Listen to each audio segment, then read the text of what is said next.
अस्सलाम वालेकुम दोस्तों। तो इस वीडियो में हम समझेंगे कि हमें अपनी वेबसाइट पे इमेज लगानी हो तो उसके लिए हम कैसे कोड कर सकते हैं और उसके लिए कौन कौन से एट्रीब्यूट है जो हम इमेज के टैग के अंदर लगा सकते हैं। तो स्टार्ट करते हैं, इमेज कैसे ऐड कर सकते हैं अपनी वेबसाइट में। तो यार स्टार्ट करते हैं। कैसे हम इमेजेस अपने एक वेबसाइट के अंदर कैसे इमेजेस हम ऐड करते हैं। इसके लिए हम सबसे पहले एक बना लेते हैं index dot H T M L और head title H T M L H T M L dash image image और बॉडी। अच्छा, सबसे पहले मेरे पास डेस्कटॉप पे पड़ी हैं 3 इमेजेस, वो हम 3 इमेजेस ले लेते हैं अपनी।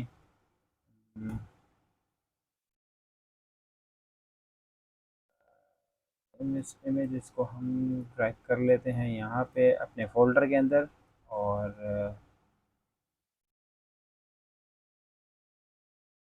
सबसे पहले हम ले लेते हैं एक एच टैग ले लेते हैं, my first website site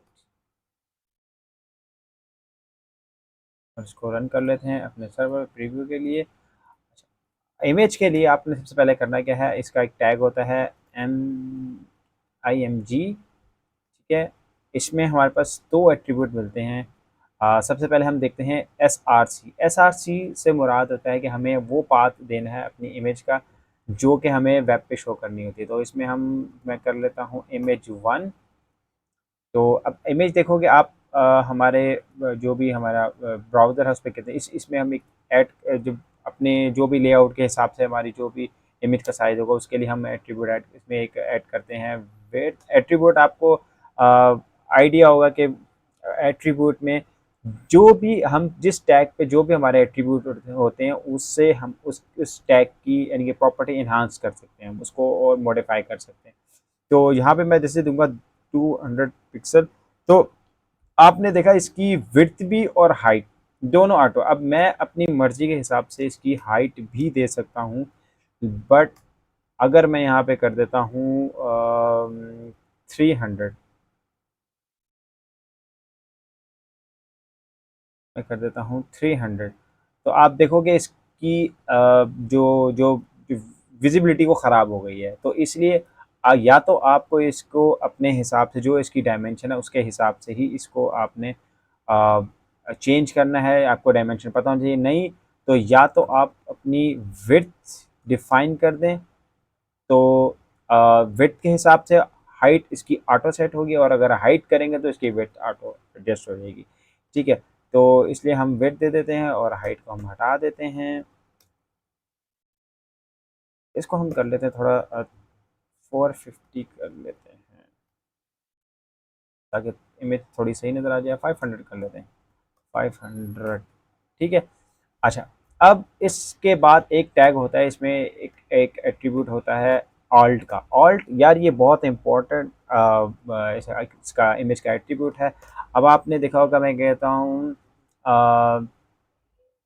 this is my pick, मैं इसका ऑल्ट टैब डाल देता हूँ। और आपको पता है क्योंकि एस यू के अंदर आपको पता है कि जो गूगल है वो इमेज तो रीड नहीं करता, लेकिन उसके जो ऑल टैग होते हैं उससे वो एस यू करता है। अगर मैं यहाँ पे इस इमेज को मैं ये कर देता हूँ तो आप देखो कि यहाँ पे इसका ऑल टैग शो हो जाएगा, दिस इज़ माई पिक।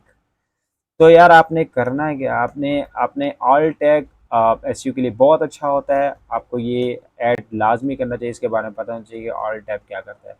ठीक है, तो इसी तरह हम इसमें कर देते हैं, इमेज का अपना पार्ट ठीक कर लेते हैं ताकि इमेज हमारी शो हो जाए। और इस इमेज के ऊपर आप इस एक और हम इमेज ले लेते हैं आई एम जी, और इसमें हम अपनी दूसरी इमेज को कॉल कर लेते हैं, पाथ ये देते हैं और इसको हम कह देते हैं सेकंड पिक।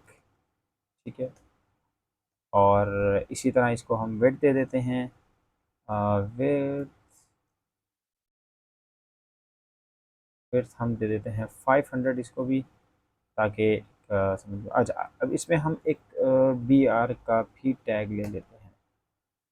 अच्छा, बी आर की ज़रूरत नहीं, खैर वो साइज़, क्योंकि आप हमारा जो वेब का है वो ऑलरेडी इतना है कि वो नीचे ब्रेक हो गया। अगर मैं ये हटा देता हूँ तो ये हमारी इमेज ऊपर चली जाएगी। तो इसलिए हम इसमें एक बी आर का टैग दे देते हैं, ताकि ये इमेज, और वैसे भी वो ऑटोमेटिक जो है वो नीचे मूव कर जाएगी। अच्छा, इसमें आप एक काम और भी कर सकते हैं, आप इस इमेज के ऊपर आप एंकर टैग भी लगा सकते हैं, जो कि पिछली वीडियो के अंदर आपने देखा होगा,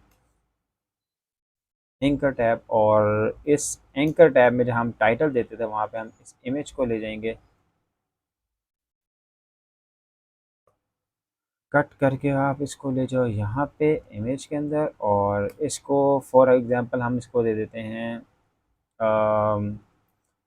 गूगल पे ले जाते हैं, https google.com।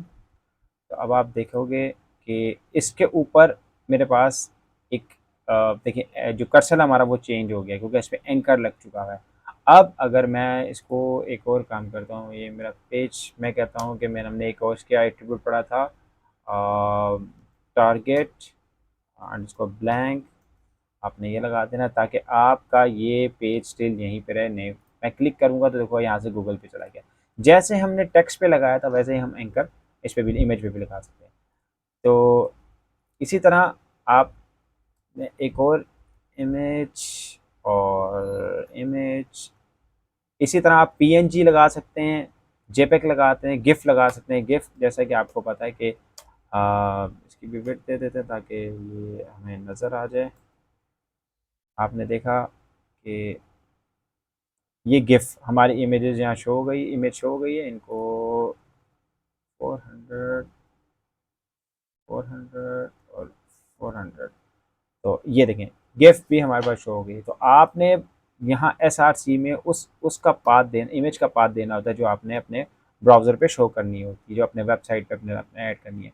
अब इसी को हम मैनेज कैसे करते हैं अपने वेबसाइट के अंदर, हम इसमें एक फ़ोल्डर बना लेते हैं आईएमजी का, या इमेजेस का कर लें, इमेजेस कर लें, और इन सारे इमेजेस को हम अंदर मूव कर देते हैं इस फ़ोल्डर के अंदर। यस, मूव कर दिया। और इस पेज पे आते हैं। इस पेज पे आने के बाद आपको पता ही है, देखें जी मैंने इस पे देखें, इस पे मैंने ऑल टैग दिया था, तो ऑल टैग देखें मेरे पास टेक्स्ट यहाँ पे आ गया। इस पे नहीं आया क्योंकि मैंने इस पे नहीं दिया था। तो मैं इसको कहता हूँ थर्ड इम्पिक, या कुछ भी दे देता हूँ, जो भी। इसके बाद आपने करना क्या है, आपने इन तीनों इमेजेस के पाथ ठीक करने हैं। तो आपने कहना है इमेजेस स्लैश, देखें जिसका पाथ सही होता रहेगा। असल में हम अपने पूरी वेबसाइट के अंदर हम क्योंकि देखें यहाँ पे हमारे पास फाइल्स होती हैं बहुत सारी, तो हमारे एक प्रोजेक्ट को मैनेज एक स्ट्रक्चर होता है उसका, तो उसके लिए हमें इमेजेस का एक फ़ोल्डर बनाना पड़ता है, सारी इमेजेस उसमें ऐड करके हमें उनको अपनी वेबसाइट में शो करवाना पड़ता है। इमेजेस स्लैश टू, और इसी तरह इसका भी हम पाथ ठीक करते हैं, इमेजेस स्लैश। तो ये हमारा है इमेज टैग। इसमें हमने देख सीखा है कि किस तरह वेबसाइट के अंदर अगर हमें एक इमेजेस लगानी हो, तो उसके जो मेन एट्रीब्यूट है वो विड्थ का भी है, ऑल्ट है, और एसआरसीज में हम अपना इमेज का लिंक बताते हैं। तो उम्मीद करता हूँ मिलते हैं नेक्स्ट वीडियो में। थैंक यू, अल्लाह हाफ़िज़।